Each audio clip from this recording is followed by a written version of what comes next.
Okay, welcome to Chemistry 652.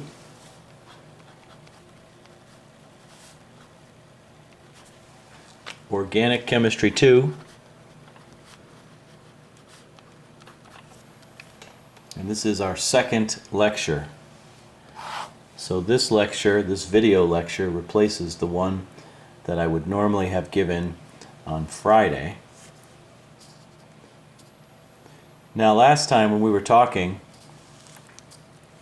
we talked about free radicals.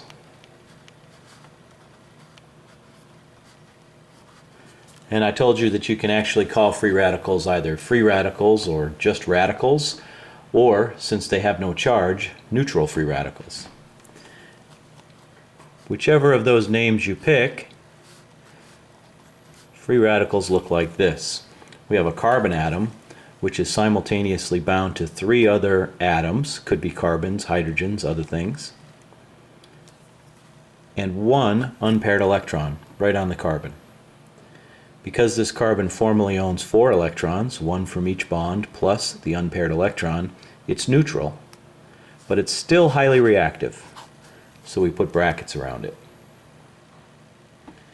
Now what we didn't talk about last time was, where do these radicals come from? How are they made? It turns out that they can be made in a couple of different ways.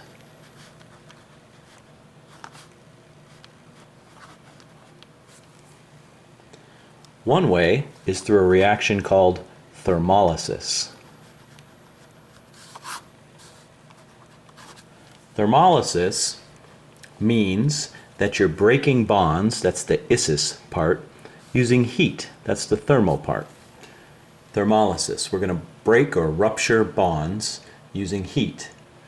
Now there's a lot of different molecules that undergo thermolysis reactions, but hydrocarbons are a good substrate to look at for a thermolysis type conversion.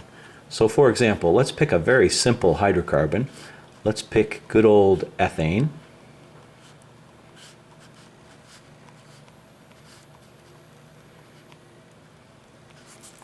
There's ethane with all the carbon-hydrogen bonds drawn. If we were to heat up ethane to a high enough temperature, so we'll use our triangle to indicate that heat would be required for this thermolysis reaction, we can actually induce rupture of the carbon-carbon bond. If it's a homolytic rupture, like I'm showing here, then that means that one electron from that 2-electron carbon-carbon bond moves on to this carbon atom, and one electron moves on to that carbon atom. These two 1-electron arrows indicate that this is a homolytic bond cleavage reaction, a homolytic thermolysis. What I would have at the end of this reaction are 2 equivalents of a methyl radical. Now the conditions that are required for a thermolysis reaction of this type are very harsh. And for that reason, we don't really use thermolysis reactions on a laboratory scale when we're trying to do syntheses. We're going to do a lot of syntheses this semester, and we'll never use a thermolysis reaction even if we need to generate free radicals.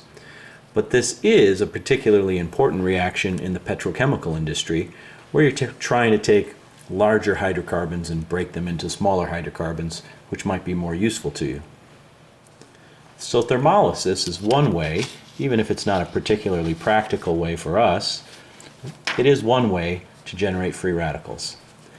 Another way that we can generate free radicals is by what's called a hydrogen atom abstraction. A hydrogen atom abstraction. Now, in order to do a hydrogen atom abstraction, we actually need to have a free radical already in place. So this is method B to make free radicals. So if we already have a free radical in place, let's just call it R dot, meaning that it's some sort of radical species with an unpaired electron, and we go ahead and we put it next to, let's say, a molecule of this type, where we have primary, secondary, tertiary, and a couple more primary carbons, it's going to turn out that it's easiest to break that tertiary carbon-hydrogen bond, because that's going to lead to the most stable free radical. In a hydrogen atom abstraction reaction, that's exactly what we do. we use this radical to abstract a hydrogen atom.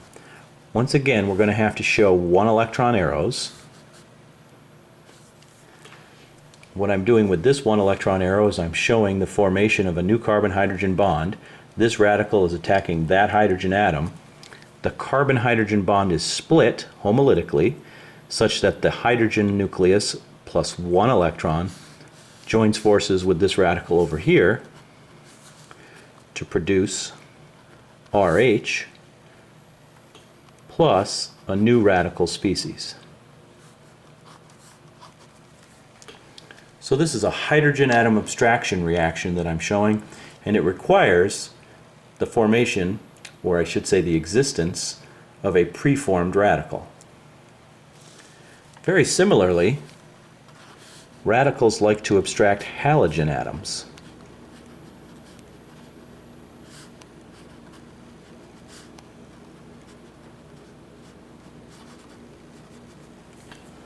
A halogen atom abstraction. So if I had another generic radical, and this time I put it in proximity of, let's say, a molecule of carbon tetrachloride. This is a molecule that's got a lot of chlorine, 4 chlorine atoms for every 1 carbon in carbon tetrachloride. It turns out that radicals like to abstract halogen atoms, and so I could show that. Here I'm arbitrarily choosing this chlorine atom to be abstracted. I could have chosen any of the 4. Once again, my free radical comes in. It's going to break the carbon-chlorine bond, abstracting a chlorine atom, meaning that the chlorine is going to come with one of the electrons from that carbon-chlorine bond, joining forces to make RCl in this case. Plus, we're now going to have a new organic free radical, this trichloromethyl radical, which I've produced right there. This plus sign should be out here, I guess. So that's a halogen atom abstraction. So we had a hydrogen atom abstraction and a halogen atom abstraction, and these are not specific reactions, they're just generic reactions that free radicals like to undergo. We'll get into some specific reaction types in just a moment. What's important here, though, is that in both cases you see that the reaction requires the preformation of a radical. In other words, radicals help to create other radicals. Radicals propagate the formation of other radicals. That idea that radicals are involved in propagation type reactions is going to turn out to be pretty important. Well, let's think about the notion of a free radical initiator. A free radical initiator. In those 2 previous examples, I had a preformed radical right here, which in this case did a hydrogen atom abstraction, and down here did a halogen atom abstraction. But in both cases, I had a preformed radical. Free radical initiators are compounds that do just that. They initiate free radical reactions by producing small amounts of radical. For example, peroxides, which look like this. Peroxides have this very characteristic oxygen-oxygen bond here, and it's a weak bond. It's not a particularly strong one. And so if you take a peroxide and you either shine light on it, which we indicate with H2, or you heat it up a little bit, you can break this weak oxygen-oxygen bond in a homolytic fashion to produce 2 of these alkoxy radicals. Because it's so easy to break this oxygen-oxygen bond, we call this peroxide a free radical initiator. It initiates formation of free radicals rather easily. There are other compounds that do similar things. For example,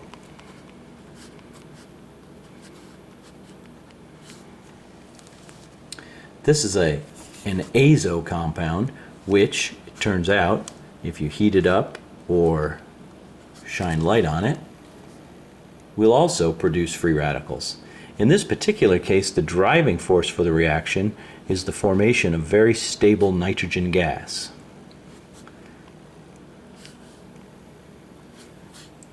We're breaking both of these bonds, both of these NR bonds, in one case to produce stable gaseous nitrogen molecule, and since it's a gas, it escapes the reaction vessel.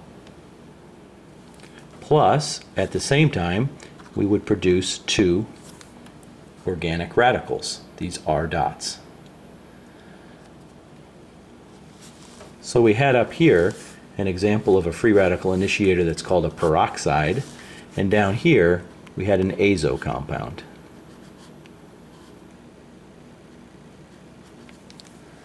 Azo compounds and peroxides are two examples. There's actually several other examples of free radical initiators. For some of the early reactions that we talk about, we're going to utilize these peroxide compounds as free radical initiators.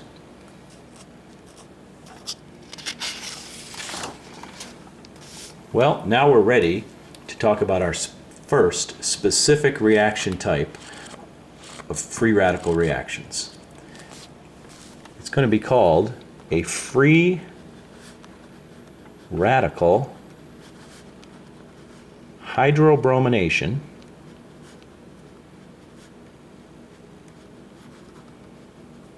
of alkenes. Free radical hydrobromination of alkenes. Now, I haven't shown you the reaction yet, but I'm going to give you the final analysis here. It is an anti-Markovnikov reaction. An anti-Markovnikov reaction. So this is an important one. We're going to go through the details of this reaction in just a moment.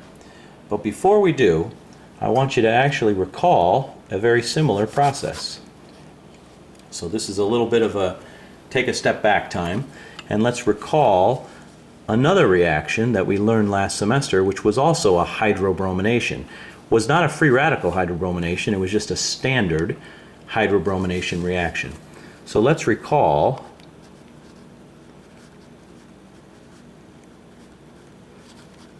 hydrobrominations of alkenes.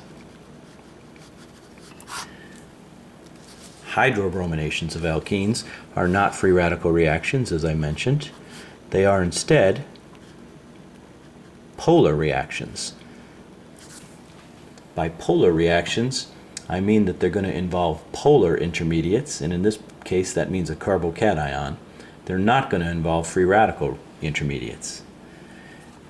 In the hydrobromination of alkene reaction, which we studied last semester, we might have called it hydrohalogenations, because you can also do hydrochlorinations and hydroiodinations. It doesn't have to be a hydrobromination, but the example I'm giving you here is a hydrobromination.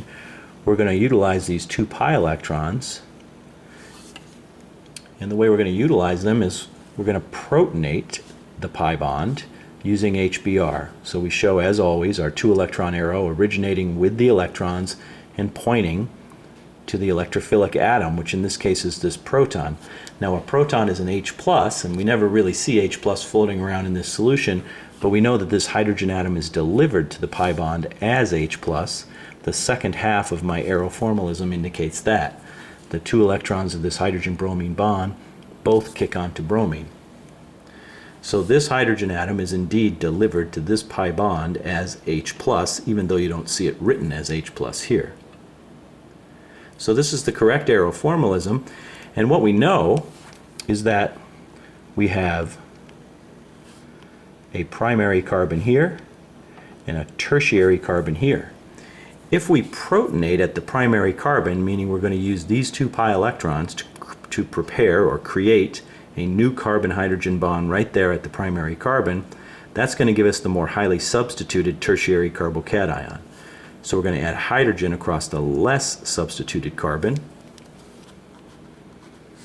When we do that, now we effectively have just a CH3 group out here, and that gives us the more highly substituted carbocation intermediate.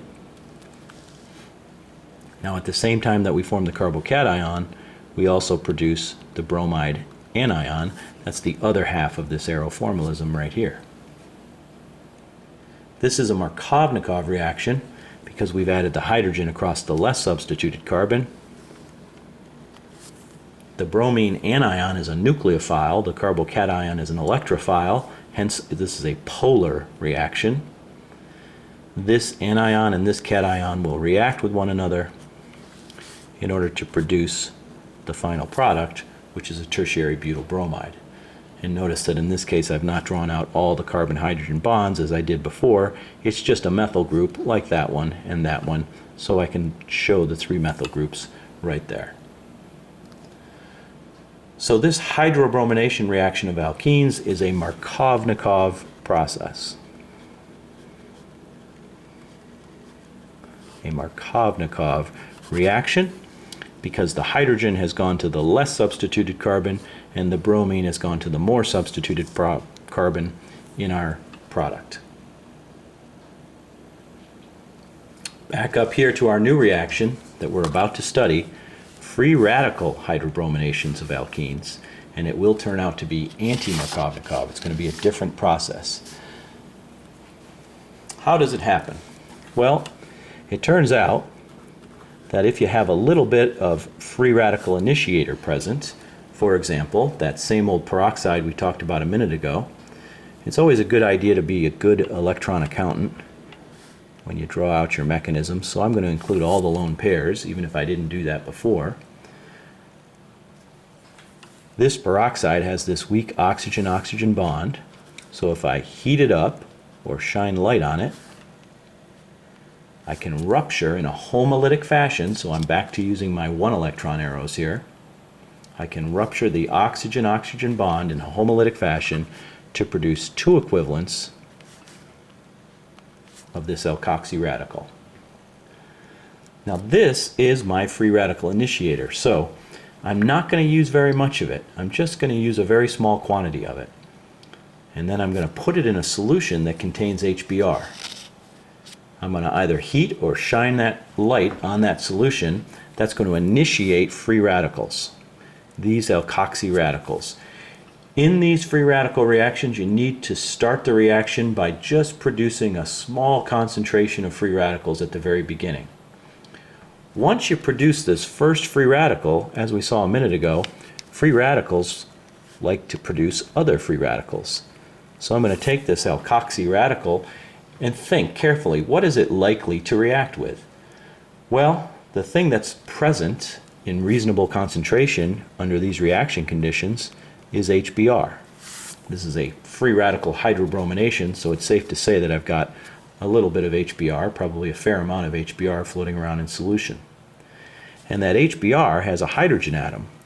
And we've already talked about the fact that free radicals like to do hydrogen atom abstractions. This alkoxy radical will come along and pull off this hydrogen atom right here.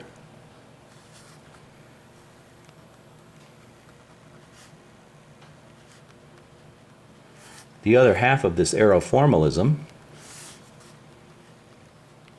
shows that that simultaneously produces this bromine radical.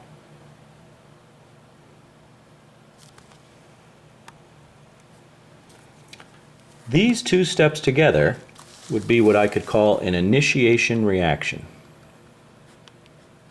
or initiation steps in my overall reaction.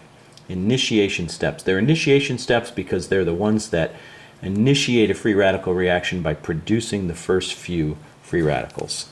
First the alkoxy radical, and then after reaction with HBr, the bromine radical. Once you've done these initiation steps in solution, now the reaction can really get underway. What we're going to do is we're going to allow our bromine radical to react with our alkene, and I'm going to continue to use the same alkene, this 2-methylpropene, just to be consistent, but lots of other alkenes would react under this condition. And we're going to see that radicals can add across a pi bond. And when they do that, they're going to add in such a way as to form the most stable free radical intermediate. In other words, when this pi bond is broken in this homolytic fashion, I'm going to want to break it in such a way that I produce the most stable free radical intermediate. Now look at this arrow formalism I've drawn. This arrow formalism would indicate that the new carbon-bromine would form here at the more highly, the new carbon-bromine bond would form here at the more highly substituted carbon. If that happened,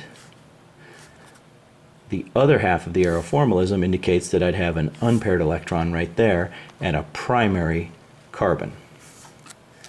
The other possibility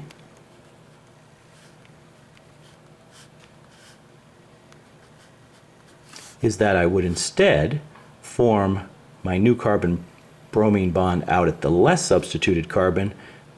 The second electron of the pi bond would move on to the more highly substituted carbon, and I would produce this free radical intermediate. Notice that up here my unpaired electron was on a primary carbon, but here the unpaired electron is on a tertiary carbon. This will be the preferred path. Just as in carbocation chemistry, in free radical chemistry, the reactions will proceed through the most stable free radical intermediate, which means we can effectively wipe this one out completely. This is not going to be the path that is followed. We are always going to produce the more highly substituted free radical intermediate. Well, what will that free radical intermediate do? Well, the thing that's still present in good concentration in solution is my HBr. And so it's going to come along and do a hydrogen atom abstraction. And when it does,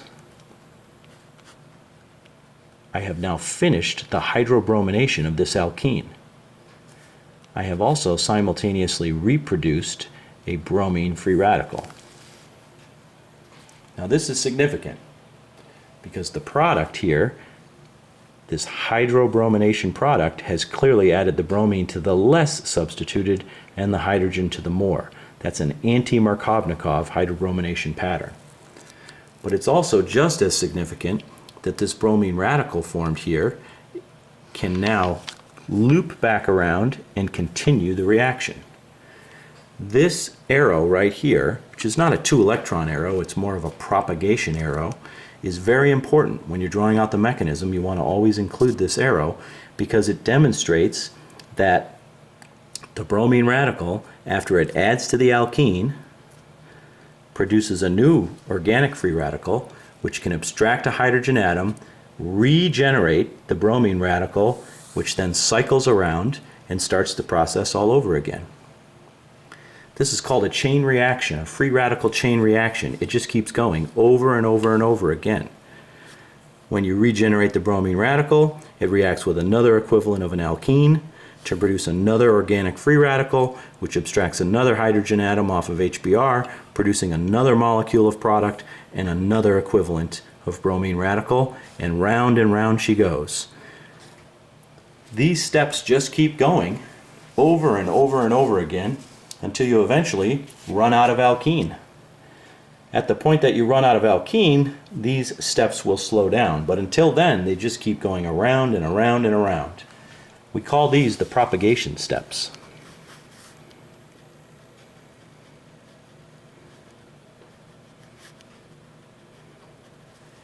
So we had initiation steps at the beginning.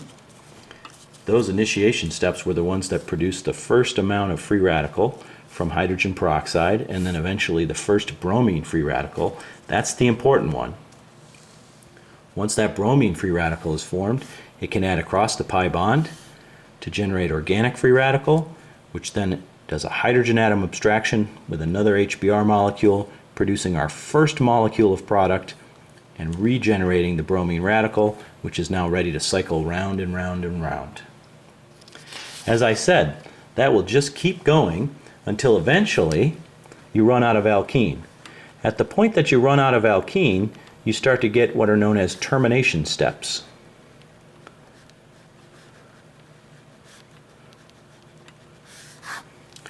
Termination steps take place whenever free radicals are annihilated or destroyed. And the way that they're annihilated or destroyed is to react with one another. So for example, we have bromine free radical in solution. what would happen if a bromine free radical reacted with another bromine free radical? The result is we would get molecular bromine, which is no longer a radical. We've annihilated the radicals in this particular termination step. You could also think of it as a coupling step. You're coupling or bringing together two free radicals. Whenever you have termination steps in a free radical reaction, that's bad for the reaction itself. That's going to slow everything down. Remember, in order for this thing to propagate, we've got to have some free radicals in solution. Free radicals propagate the formation of other free radicals, and in this case, they're also propagating product formation. So whenever we do an annihilation step like this, that's bad news for the free radical reaction. But eventually, these annihilation steps, these termination steps, will dominate because there's nothing else for these free radicals to react with. You can show any two termination steps when you're showing a mechanism of a free radical reaction. Any two termination steps means show any two radicals which might be present in solution at any given time. For example, this was an intermediate from our previous step. Look back in your notes and you'll see it right there. It formed when the bromine radical attacked the pi bond in an anti-Markovnikov fashion to generate the more stable free radical product. If a bromine radical reacts with this particular organic radical, we get a different product, which would look like this. It's actually a dibromide. Another possibility is that two of these organic radicals react with each other.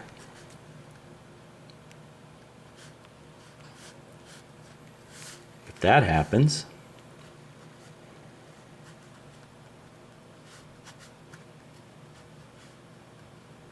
you'd get something that looks like that. Now, as I said, when you're showing a free radical mechanism, you can show any two termination steps. You don't have to show all of them. Do we have to worry that this free radical reaction is forming all of these other products? No, not at all, because remember, the free radicals themselves are present in very low concentration. The amount of product that you're going to form that looks like any of these is very small. What makes this reaction so useful is that the vast majority of your alkene has been hydrobrominated in an anti-Markovnikov fashion to produce this hydrobromination product. This, the thing that is produced over and over and over again during these propagation steps, this far and away will be the major product, not the products of these termination steps. So let's review what we've just done. What we've just done is we've shown how a free radical hydrobromination works.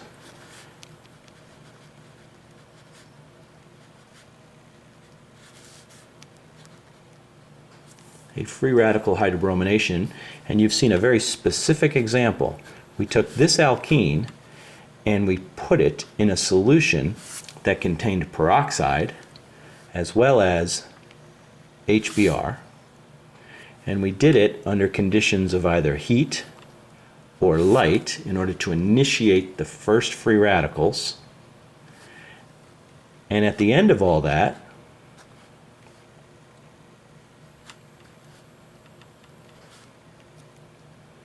we produced a new hydrobromination product as our major product in an anti-Markovnikov fashion.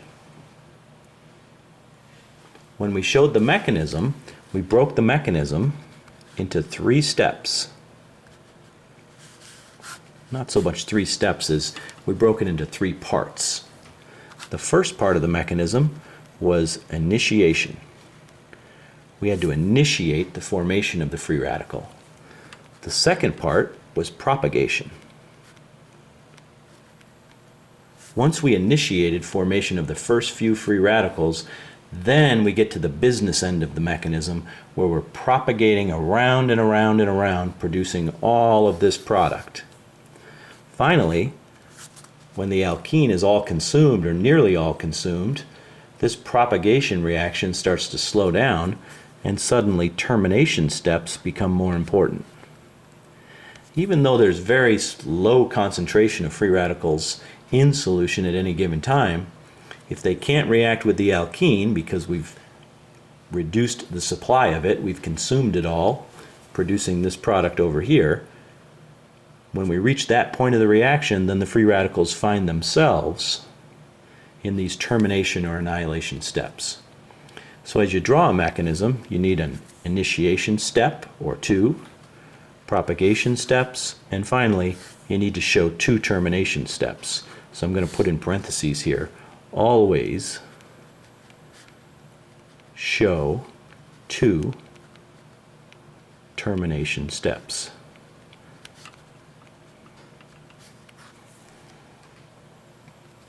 Okay, let's try a free radical hydrobromination on a different substrate and see if we can do it. I'm going to take this alkene right here. I'm going to allow it to react with HBr. Notice this time I'm not putting the HBr over the arrow. I'm showing it as a reactant. Either way is perfectly fine. Once again, we're going to have a free radical initiator, and we've got to have either light or heat, one or the other. Well, this will occur in an anti-Markovnikov fashion. This hydrobromination, meaning I'm going to add hydrogen and bromine across this pi bond, will occur in an anti-Markovnikov fashion because it's a free radical reaction, which means that my product will look like this. Or, since we're not normally drawing carbon-hydrogen bonds, I've not drawn them anywhere else around this molecule, it would be perfectly fine just to draw the product like that. That is the free radical hydrobromination.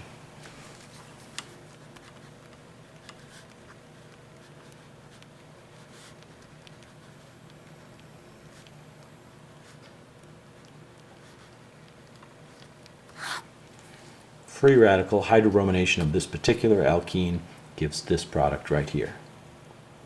Now let's see if we can draw the mechanism. We now know that we have to break the mechanism into three parts. The first will be initiation. It is a good idea to spell these out in words right on your paper as you're drawing out the mechanism. You can expect on quiz 1, for example, that you'll have to show a free radical hydrobromination mechanism of some alkene. And it's a good idea to draw out initiation in words, in this case a single word, or you could say initiation steps, whatever you prefer. The reaction will be initiated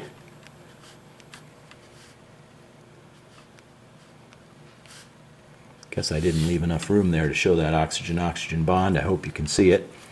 The reaction will be initiated when this peroxide, which contains this weak oxygen-oxygen bond, is either subjected to light or heat. Under those conditions, using my two 1-electron arrows, I show formation of two alkoxy radicals. Because I've got a lot of HBr present, remember that's my reaction condition, I've got a lot of HBr present, very little peroxide present, it's just an initiator. I'm just using it in very small concentrations to get the reaction started. But I've got a lot of HBr present, so once that first free radical, that first alkoxy free radical forms, it's going to do a hydrogen atom abstraction to produce alcohol plus the all-important bromine radical. Those are my initiation steps. I've initiated the reaction now, and we're ready to produce all sorts of product through propagation steps.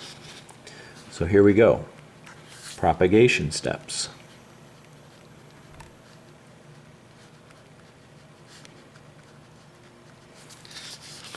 The bromine radical can react with my alkene, and when it does, it will react in such a way as to produce the most stable free radical intermediate, which means that the bromine will add across the less substituted carbon in order to produce the more highly substituted free radical intermediate, the tertiary free radical.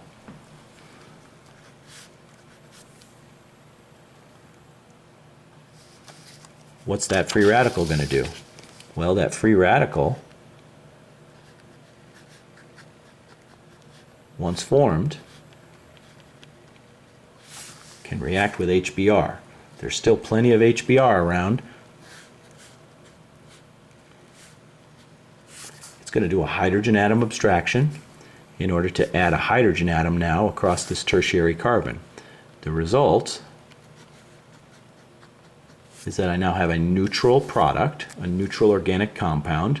I'm not showing that carbon-hydrogen bond, just as I'm not showing it anywhere else on the molecule. It's customary, as you know, not to show them. Plus this bromine radical. This bromine radical is pretty important because it's now going to cycle around and start the process all over again. And again, when you're showing your mechanism, it is important to show this propagation arrow, which indicates that the bromine radical is continuously reformed. Every time we move around this cycle, we produce one molecule of product, plus we regenerate this bromine radical, which allows us to start this chain reaction, or I should say this reaction again, and the fact that it cycles around and around and around and around makes it a chain reaction. Well, finally, at some point, we're going to run out of alkene, and then this chain reaction is going to slow down. When it slows down, suddenly the termination steps become more competitive.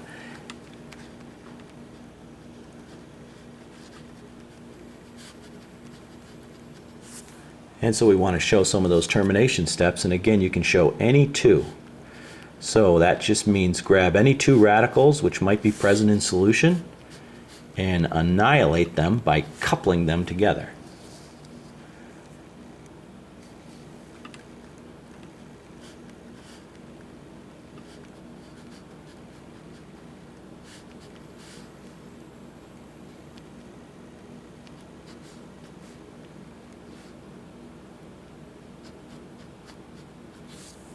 So those are two annihilation or coupling steps, which would both qualify as termination steps. And I guess the third one that is possible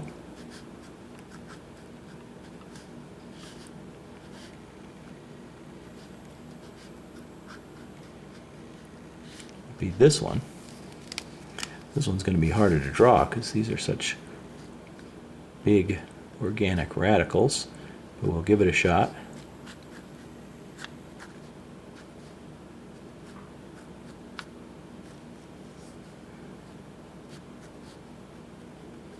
Would look something like that.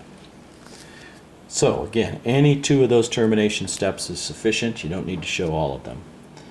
Initiation, propagation, and termination, those are the three steps in your free radical hydrobromination reactions. Now you might ask the question, how come we only talked about free radical hydrobrominations? What about free radical hydrochlorinations?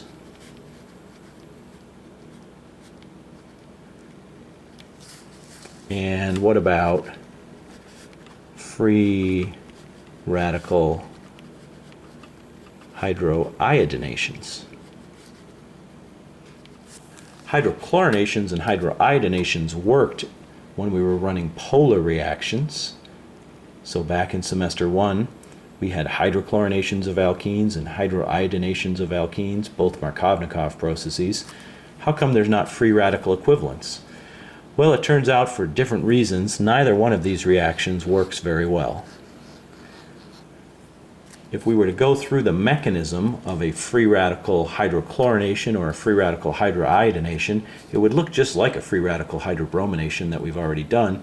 And in each case, there's one problem step. It's different problem steps depending upon which one we're talking about, but there's a problem step for each of them, which just slows the reaction down and makes them both inefficient. So neither of those are really valuable reactions at all. The only one that works well is the free radical hydrobromination. In a predict the product type sense then, if we had an alkene and we're showing a free radical hydrobromination, and in this case I'm showing HBr and my peroxide and light, These two species, or I should say this species and this condition, light, are dead giveaways that this must be a free radical process. We wouldn't have them there if this was a polar reaction, like your standard hydrobromination that you saw last semester. When you see the free radical conditions, meaning the free radical initiator and the light needed to initiate them, you know that you must be producing the anti-Markovnikov hydrobromination product, which in this case would simply look like this. I started out with 1, 2, 3, 4, 5, 6 carbons. I better still have 6 carbons here. 1, 2, 3, 4, 5, 6. I do. The hydrogen has added across carbon 2. I'm not showing it, just as I'm not showing it across carbons 3, 4, 5, and 6. But you know that it must be there.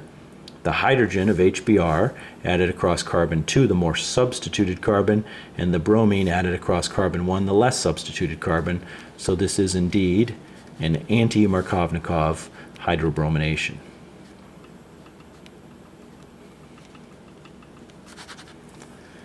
Just as you'd expect for these free radical conditions. If I took this same alkene and I just added HBr, notice that in this case there is no peroxide and no light indicated. This now is a dead giveaway that it's that old hydrobromination reaction we learned last semester, a polar reaction rather than a free radical reaction, and it will occur in a Markovnikov fashion, which means that I will add hydrogen across the less substituted carbon, carbon 1, and bromine across the more substituted carbon. 1, 2, 3, 4, 5, and 6. Still 6 carbons. So this one is Markovnikov. A Markovnikov reaction, whereas the one above was an anti-Markovnikov. Should it concern us that one of these is Markovnikov and the other is not? Not at all, because in the Markovnikov process we learned that the modern translation of a Markovnikov reaction is that it proceeds in such a way as to form the more stable carbocation. That's what makes Markovnikov processes or reactions Markovnikov in the first place. The hydrogen adds across the less substituted carbon in order to generate the more highly substituted carbocation. So if you go back into your notes from what we were just discussing a short while ago, or back into your notes from last semester, you'll always see the more highly substituted, the more stable carbocation forming. And the way you get to that typically is by protonating across the less substituted carbon. So that's all perfectly consistent with Markovnikov. Why is the free radical hydrobromination anti-Markovnikov?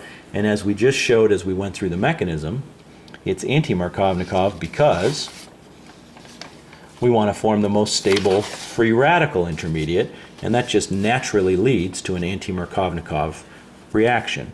So for example, the bromine radical here adds across the less substituted carbon in order to produce the more highly substituted free radical intermediate. So it just so happens that because it's a bromine free radical which is adding across the pi bond, it turns out to be, in the end, an anti-Markovnikov process. So it's okay that one is Markovnikov and one is anti-Markovnikov. We're not violating any rules. To the contrary, we're forming the most stable intermediates, whether they're carbocations or free radicals, in both cases. Well, I want to introduce you to one other idea here, and that is the idea of an inhibitor. Now, inhibitors are species that inhibit a particular reaction. Since we've been talking about free radicals, let's talk a little bit about free radical inhibitors. Free radical inhibitors. By definition, these are species which will inhibit or stop free radical reactions. This is a very hot area of research, as it turns out, because free radical reactions are implicated in all sorts of bad things. Things from diseases like cancer to aging. And so if we had free radical inhibitors, perhaps it would be possible to slow down these mechanisms leading to, for example, diseases. What sort of species can inhibit free radicals? Well, it shouldn't surprise you, because we've been seeing it all day today, that free radicals react with other free radicals. Just a moment ago we called these termination steps or annihilation steps. Look at that termination type step or annihilation type step. We have two free radicals reacting with each other, getting rid of the free radicals. There's no more unpaired electrons, no more free radicals. So these sorts of annihilation steps are very interesting. We also saw hydrogen atom abstraction steps, which also can destroy a free radical. So for example, what if I showed you something like this?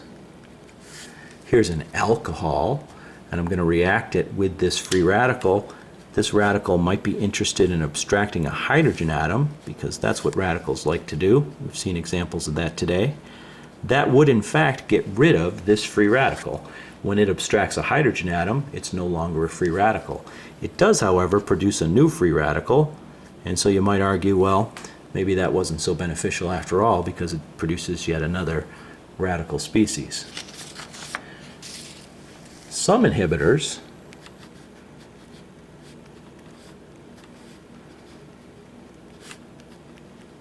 particularly those that look something like this, are in fact very useful.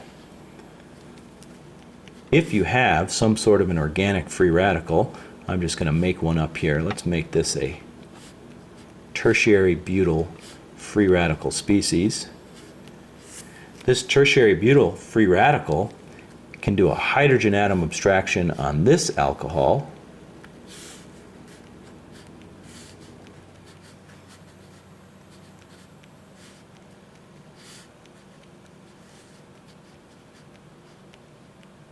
to produce this new free radical, plus, look at the tertiary butyl radical, when it picks up a hydrogen, now it's going to just be a neutral alkane. This would be a 2-methylpropane. This free radical species right here can be quite stable, as it turns out. And by stable, I mean stable in a kinetic sense, meaning it doesn't go on and react with other things. It really very much depends upon the size of these R groups. If these R groups are large enough, then they can actually offer some steric protection to this alkoxy radical, slowing down its reaction with other radicals or with other species in general. Moreover, notice that this unpaired electron in this particular case could be delocalized into this pi system here of this benzene ring. We actually showed something similar in class the other day. You can draw multiple different resonance forms. I'll show just one of multiple resonance forms which could be produced.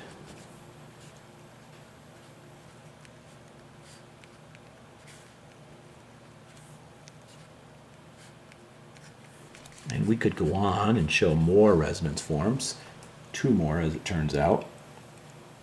Depending upon what R is, maybe even more than that, but at least 2 more, even if R is just a simple alkyl group. And so what we see is that if R is large enough, there's a kinetic stabilization of this free radical. There's also a thermodynamic stabilization in as much as the spin is delocalized over this pi system. So this particular type of alcohol, which is called a phenol, is a very, very important free radical inhibitor. And in fact, all of you have eaten this phenol, because this type of a phenol is used as a food preservative. In addition to causing diseases and being related to aging, free radicals are also responsible for food spoilage, which is a huge problem around the world. If food didn't spoil quite so quickly, it would last longer. We'd be able to ship it further and solve certain problems like famine in some countries, or at least help solve them. And so food preservatives is a very important area. And molecules like this behave as food preservatives. They might also be implicated in certain disease therapies and even in age prevention or age slowing. So this idea of free radical inhibitors is a really important one that you should think about. It involves a destruction of an otherwise harmful free radical, even if it produces a new free radical, because this one's particularly stable. Well, that's going to conclude our discussion for today. When I come back on Monday, I will pick up right here. I will assume that you've watched this video. There are some homework problems that are assigned, so you should go to Blackboard and start working on those. And in particular, look for the homework problems that look like they're somehow related to free radical hydrobromination. Just to give you a little bit of a head start, I'm going to give you a quick predict the product problem. This is probably not exactly what you have on the homework, but it's similar.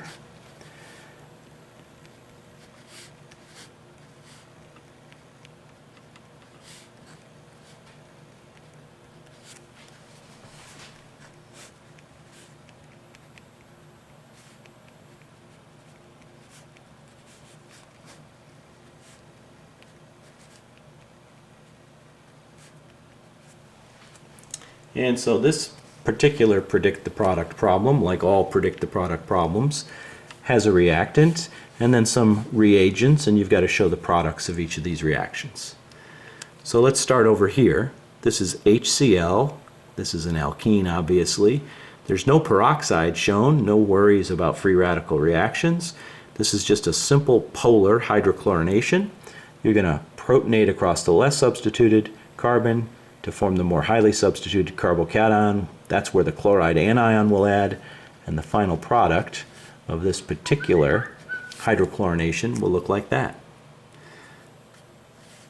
This same molecule will undergo a hydrobromination, which looks very, very similar. And it also undergoes a hydroiodination, which looks very similar. All of these are polar hydrobrominations. Now we move down here. We've got HBr again, but look, peroxide